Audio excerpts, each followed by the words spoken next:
Bonsoir, les titres de ce journal. Le syndicat des conducteurs et techniciens de la Société gabonaise de transport a tenu un point de presse ce matin pour apporter des éclaircissements sur certains points. Lambert Noël Mata, ministre de l'Intérieur en charge de la décentralisation, a procédé ce jour à l'ancien siège de la Sénap aux installations du comité ad hoc en charge de l'organisation des élections. Nous allons partir avec Ephraim Biogoïzo dans quelques instants. Bonsoir et bienvenue. Il est 19h30 à Meyos et à Mivoul. Face à la cabale dont il est victime, le syndicat des conducteurs et techniciens 6 côtés de la Sogatra a tenu un point de presse ce matin au siège de l'entreprise. Point de presse au cours duquel il a non seulement éclairci des zones d'ombre, mais surtout précisé des efforts déployés à la fois par la hiérarchie et la tutelle. Le président du SICOTE au micro d'Arnaud Babekoum et de Bertrand Koumilika. Monsieur Alphonse Oyabi Niala, nous sommes un peu estomaqués, dérangés par nos collègues qui disent aujourd'hui que le DG ne fait rien. Notre collègue qui est en face, qui parle aujourd'hui que Madame le ministre, c'est elle qui doit valider les syndicats. Mais on dit non. Ils ont rasé les murs au ministère. Nous étions tous là-bas. Par manque de savoir-vivre, par manque de culture syndicale, Madame le ministre a jugé utile de travailler avec les syndicats responsables, à savoir Sicotec et Sinatrat. Sicotec est à Sogatra depuis pratiquement 2005 ici. Sinatrat, c'est à peine 2013. Vous voyez un peu l'existence. Ce dernier, quand il parle, il a été reçu par le directeur général, tête à tête. Le DG lui fait comprendre que si vous voulez travailler, allez voir les autres syndicats qui sont reconnus et vous reviendrez ici. Vous allez travailler ensemble. Jusqu'à aujourd'hui, ce dernier n'est jamais venu. Mais il faut reconnaître que les vieilles habitudes ont la peau dure. Parce que le directeur général est en train d'entamer les réformes. Voilà pourquoi il se chauffe. J'ai ici la décision numéro 6 du directeur général Alphonse Oyabi, où il a commencé à respecter le protocole d'accord. Ici, dans les points, il a commencé à supprimer les départements et les services. C'est les points qui sont dans notre protocole d'accord.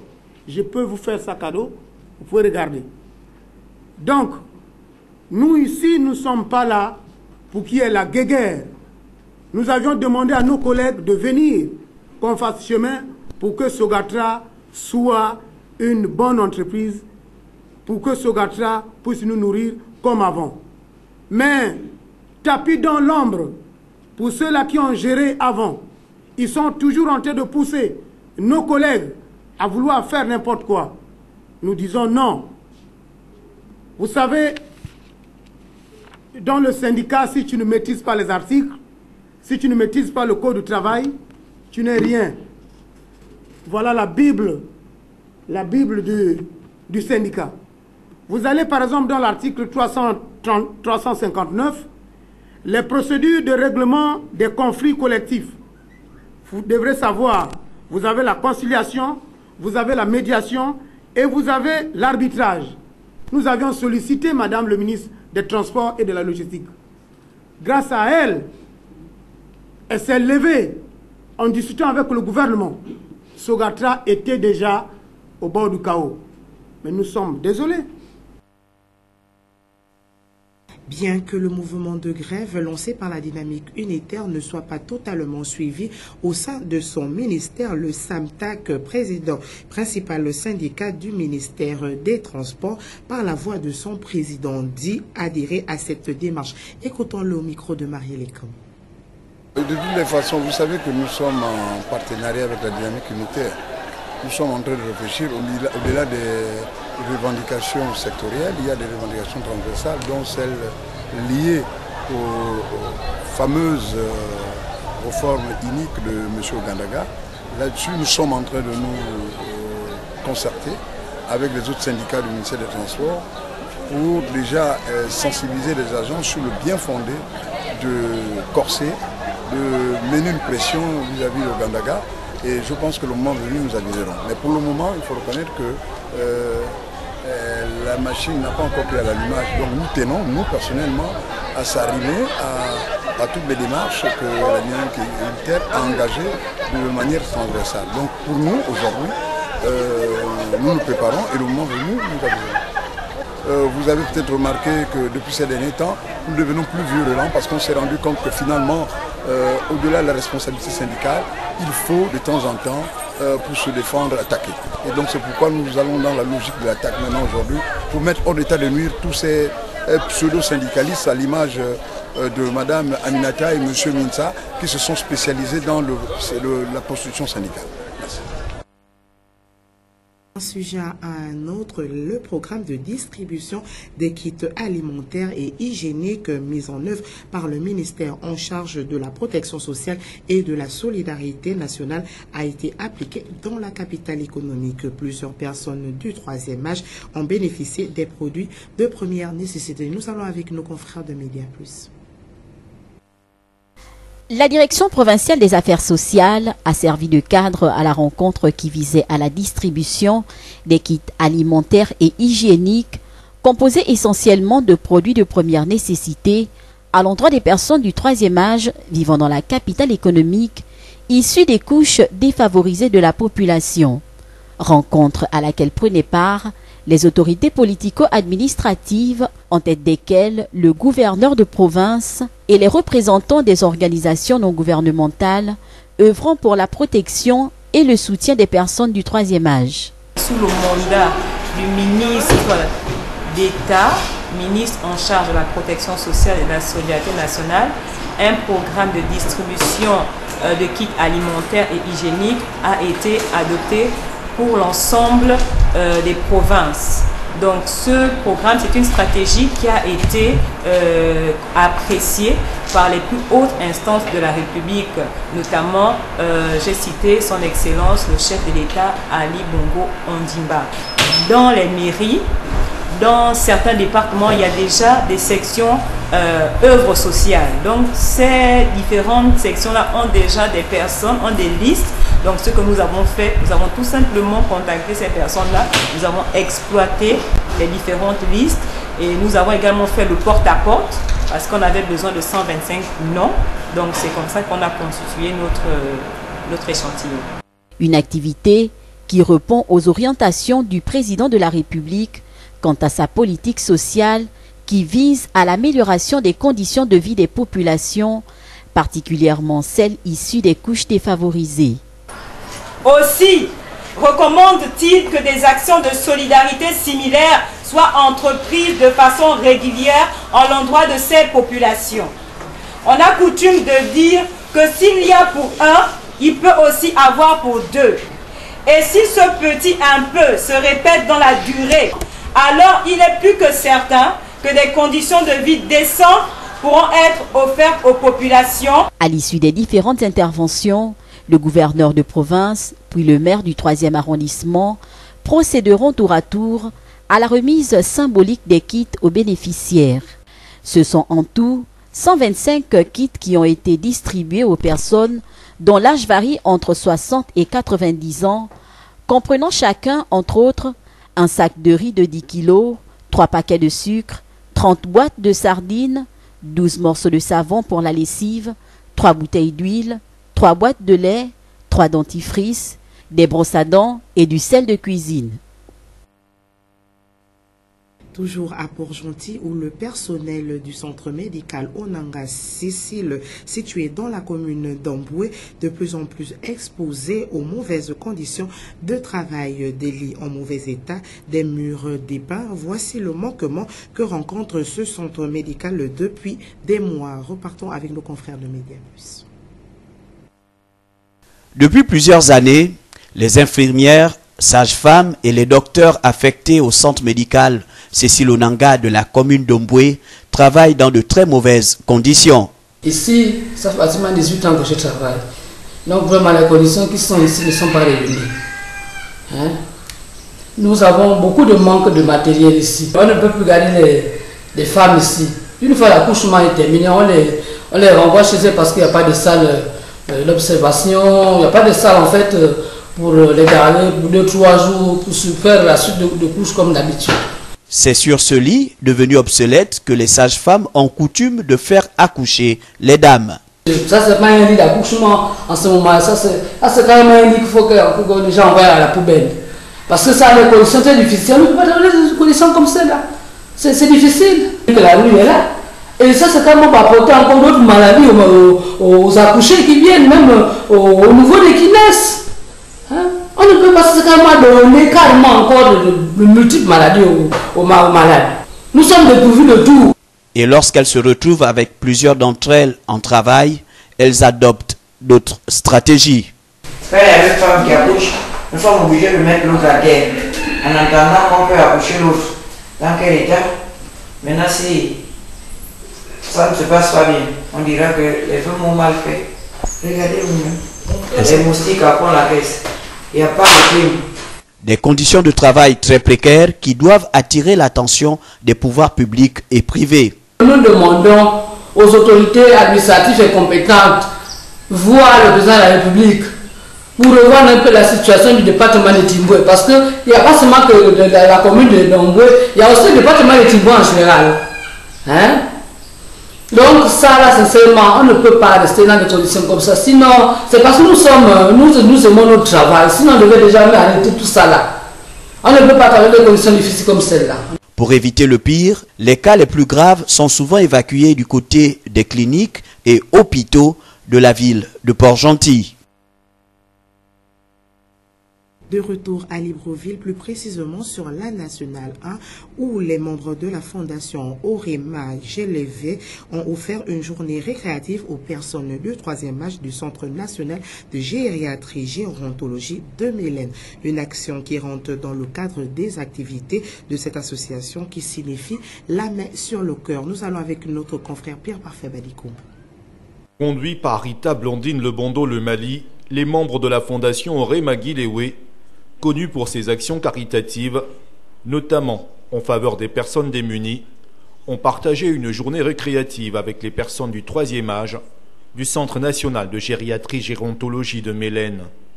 Pour le secrétaire général adjoint de l'établissement, peu habitué à de tels actes de générosité, c'est un exemple à suivre. Déjà, je tiens à remercier la Fondation Orema via Dr Prado, au nom des personnes âgées, et Dr Prado, qui est la directrice du Centre national de gérontologie gériatrie de Mélène, par rapport à la journée récréative qui s'est passée ce matin au Centre national de gériatrie, qui est une activité qui permet d'épanouir les personnes âgées dans la manicure, la pédicure et un moment de dégustage.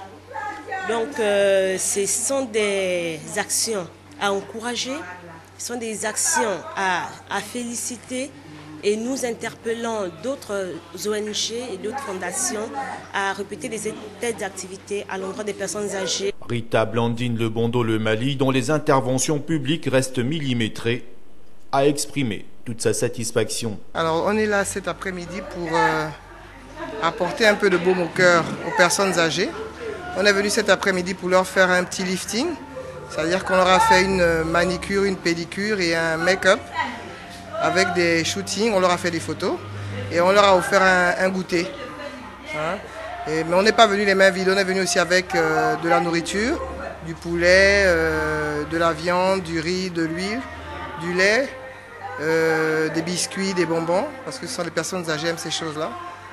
Donc on est là cet après-midi juste pour leur apporter un petit baume au cœur. Le manque qu'on a, c'est déjà qu'il faut continuer, il ne faut pas s'arrêter. Ce sont des personnes qui ont besoin de chaleur humaine. C'est vrai qu'il y a le personnel qui est qualifié, mais c'est bien qu'ils voient aussi d'autres personnes qui viennent.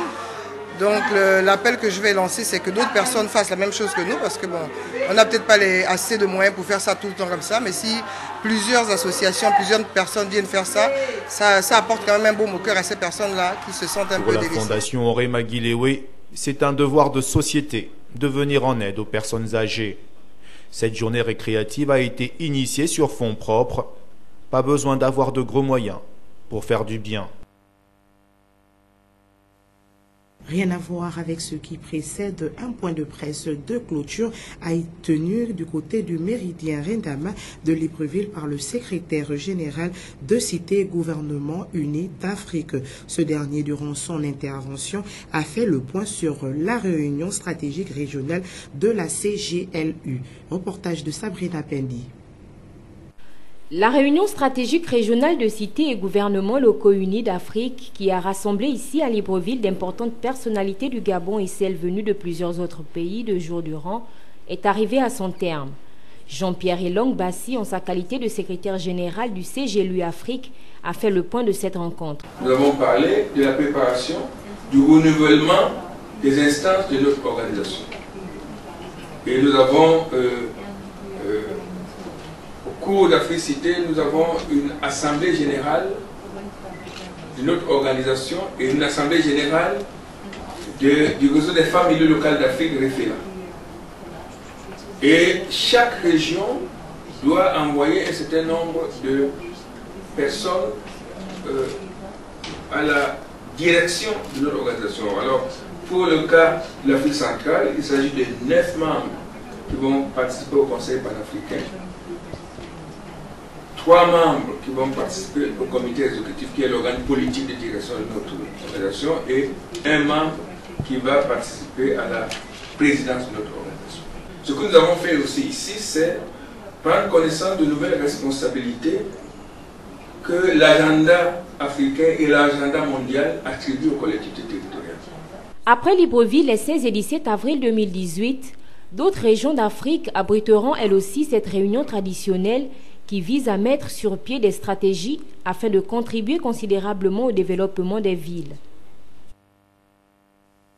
Lambert Noël Mata, ministre de l'Intérieur et de la Sécurité chargé de la décentralisation, a procédé à l'installation des membres du comité ad hoc en charge de l'organisation de scrutin au poste de président du Centre gabonais des élections. Ephraim Biogoïto pour le compte-rendu de notre rédaction. La Commission électorale nationale autonome et permanente CENAP s'en va en lieu et place du Centre gabonais des élections, une idée qui émane de la rencontre politique d'Agongé à laquelle les panélistes avaient souhaité un tout nouveau mode de fonctionnement, mieux étoffé et beaucoup plus structuré. Plusieurs mois après ces recommandations, Lambert Noël Mata, ministre de l'Intérieur, vient de prendre le taureau par les cornes en rendant possible l'installation des membres du comité ad hoc chargé de recevoir et valider les candidatures à la présidence du Centre gabonais des élections. 8 membres paritaires, opposition et majorité, composent le comité ad hoc, idem pour ce qui est des membres du collège spécial. Nous entamons donc, à compter de ce matin, le processus qui doit conduire à la mise en place du Centre gabonais des élections qui va remplacer la CENAP. Cela va également marquer l'entame du processus électoral qui va conduire au renouvellement de la deuxième chambre du Parlement de notre pays. Ces membres du bureau ont désormais pour devoir de recevoir et valider les dossiers des potentiels candidats dans un délai de 72 heures partant de la date de leur prise de service pour prétendre être éligibles.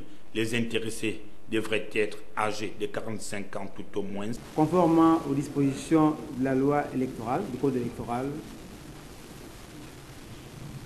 j'ai saisi les partis politiques à l'effet de me communiquer les noms de leurs représentants devant constituer les 2 organes préludes au CGE, à savoir la commission ad hoc qui est chargée de recevoir, d'examiner et de valider les candidatures. Une fois que ces candidatures sont validées, elles sont transmises au deuxième organe qui est le collège spécial. La commission ad hoc est composée de manière paritaire par 8 membres, 4 représentant le camp de la majorité et 4 représentant le camp de l'opposition. Tandis que le collège spécial, lui, comprend 10 membres, 5 pour la majorité et 5 pour l'opposition. Nous entamons donc, à compter de ce matin, le processus qui doit conduire à la mise en place du Centre gabonais d'élection qui va remplacer la Sénat. Cela va également marquer l'entame du processus électoral qui va conduire au renouvellement de la deuxième chambre du Parlement de notre pays. Ainsi que je l'indiquais lundi, je rappelle ici tous nos compatriotes qui composent les 2 commissions. Commission ad hoc, au titre de la majorité, Guy Benjamin Nounou, Brigitte Bouma. Le Centre gabonais des élections devrait connaître dans les heures qui suivent une nouvelle équipe dirigeante qui sera en charge de cette entité dans les prochains jours. À l'heure où l'on est, toutes les cartes sont mises sur la table des 16 membres qui composent ce bureau pour que ce scrutin soit une réussite. Reste cependant aux intéressés de faire leurs preuves. Après l'installation des membres du comité ad hoc de la CGE, Jean-Éric Nzingi Mongala a fait lecture d'une communication du ministre de l'Intérieur sur les conditions à remplir pour tout dépôt de candidature. Vous aurez l'intégralité de cette communication après votre journal. L'actualité hors de nos frontières, c'est aussi ça, l'information d'anciens miliciens originaires de la République démocratique du Congo bénéficient aujourd'hui d'une prise en charge par les structures locales soutenues par l'UNICEF. Désireux de tourner le dos à leur passé sombre, ces jeunes Congolais racontent sans honte leur histoire. Presse internationale. En plein cœur de Kananga, des structures locales soutenues par l'UNICEF prennent en charge d'anciens miliciens Kamuna Nsapu. Ces enfants qui nous accueillent en chanson ont tous pris part à des massacres. Mathieu a 12 ans, il était chargé d'assassiner les membres des forces de l'ordre. Après mon baptême Kamuna Nsapu, on m'a demandé de décapiter des militaires. Je l'ai fait. On nous disait que c'était pour sauver notre pays. Les jeunes filles, elles, étaient envoyées en première ligne. Grâce à leur supposé pouvoir magique, on leur demandait d'arrêter les balles des militaires. Il fallait mettre un peu de sable dans la jupe, puis on jetait un sort aux militaires en jetant de la terre et en invoquant les ancêtres. Et alors on pouvait stopper les balles et les renvoyer sur les militaires. La sorcellerie est une composante essentielle de Kamuna Nsapu. De nombreux rituels étaient menés par les miliciens. On buvait le sang des victimes. C'était pour nous donner de la force. Pour enrôler de nouveaux combattants, les miliciens jouaient sur les faiblesses de l'État congolais et la pauvreté des habitants de la région.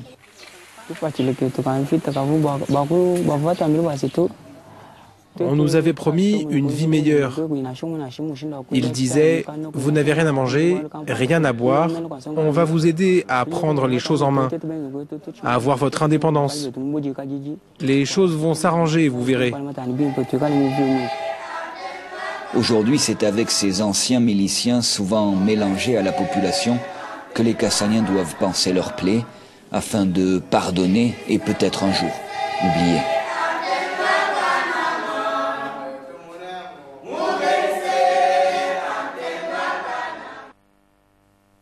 Le PDG de Starbucks a dû présenter ses excuses après l'émotion suscitée par l'arrestation de 2 hommes noirs dans un café de Philadelphie alors qu'il attendait un ami. La scène filmée est vite devenue virale. Presse internationale. 2 hommes noirs qui se font menotter dans un café Starbucks. La vidéo a été virale aux États-Unis. Jeudi, ces hommes attendent un ami à une table du café. Un gérant leur demande de partir quand l'un d'entre eux veut aller aux toilettes sans avoir consommé. Tout s'accélère quand le gérant appelle la police accusant les 2 hommes d'intrusion. Pour beaucoup d'Américains, Cette vidéo est une preuve de profilage racial. Le PDG de Starbucks, Kevin Johnson, s'est excusé et a évoqué un incident répréhensible. L'entreprise a promis une enquête approfondie.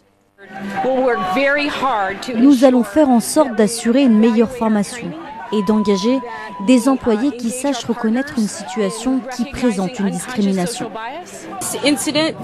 Cet incident ne reflète pas l'esprit de notre marque. C'était un incident malheureux et nous allons corriger cela. Ce dimanche, plusieurs dizaines de manifestants se sont rassemblés devant le Starbucks de Philadelphie pour demander le renvoi du gérant. Je pense qu'à chaque fois qu'une situation de profilage racial se présente, elle doit être analysée. Non pas par les managers, car celui-ci mérite clairement d'être renvoyé, mais par la police. Beaucoup en veulent aussi à la police pour avoir procédé aux arrestations. Ces officiers de police auraient dû agir différemment pour calmer la situation. Ils auraient dû faire preuve d'un peu plus de clairvoyance et penser aux conséquences de leurs actions. Selon le commissaire de police de Philadelphie, ces hommes ont agi de la bonne manière et n'ont donc rien à se reprocher. Comment se nomme le maire de la commune d'Akanda? C'est l'expression libre de ce jour. Aliane Mbela et Ulrich Simaela nous rapportent quelques éléments de réponse. Le maire de la commune d'Akanda.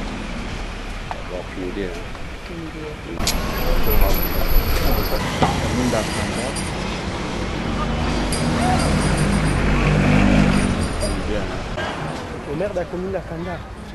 Ah non, je n'ai aucune idée. Maire de la commune d'Akanda. Ah bon, moi je n'ai aucune idée pour ça. Claude Michel Césalori, c'est le maire de la commune d'Akanda, pour ceux qui ne le savaient pas encore. C'est sur ce que s'achève notre édition d'information. Bonne soirée, à demain. Surtout, gardez le sourire.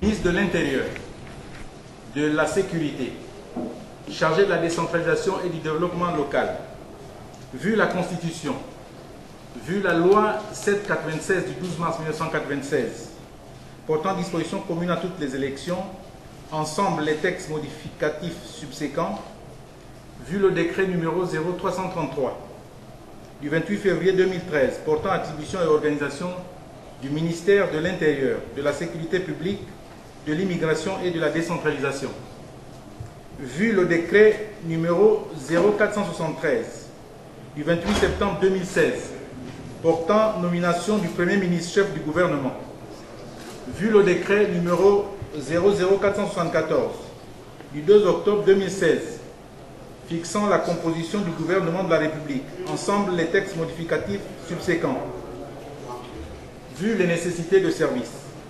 Arrête. Article 1er. Le présent arrêté porte appel à candidature pour le poste de président du Conseil gabonais des élections, en abrégé CGE, et fixe les modalités de dépôt de dossier par les candidats. Article 2. Les personnes désireuses de se porter candidat au poste de président du Conseil gabonais des élections doivent présenter leur candidature à compter du mercredi 18 avril 2018. Article 3. Les candidats au poste doivent satisfaire aux conditions suivantes. Être de nationalité gabonaise. Être âgé de 45 ans au moins et justifié d'une expérience d'au moins 10 ans dans la haute administration publique ou à des postes de responsabilité dans le secteur privé. Justifié d'une expérience avérée dans la gestion des processus électoraux. Article 4. Les dossiers de candidature doivent comporter les éléments suivants. Un formulaire de candidature à retirer au secrétariat de la commission ad hoc des candidatures au CGE indiquant les noms, prénoms, date de naissance, profession et ou fonction du candidat. Une copie d'acte de naissance légalisée, un extrait de casier judiciaire, une lettre de motivation, un curriculum vitae, tout autre document permettant d'attester de la qualité et des titres du candidat. Article 5. Les dossiers de candidature sont à déposer auprès de la commission ad hoc d'examen des candidatures sise à la Cité de la Démocratie, Villa 55, au plus tard le vendredi 20 avril 2018 à 18h. Article 6. Après examen par la commission ad hoc d'examen des candidatures, la liste des candidats retenus fera l'objet, après notification aux intéressés, d'une publication au journal officiel et d'un communiqué. Article 7. Le présent arrêté, qui prend effet à compter de la date de signature, sera publié selon la procédure d'urgence et communiqué partout où besoin sera. Fait à Libreville le 18 avril 2018, le ministre de l'Intérieur, Lambert Noël Mata. Je vous remercie.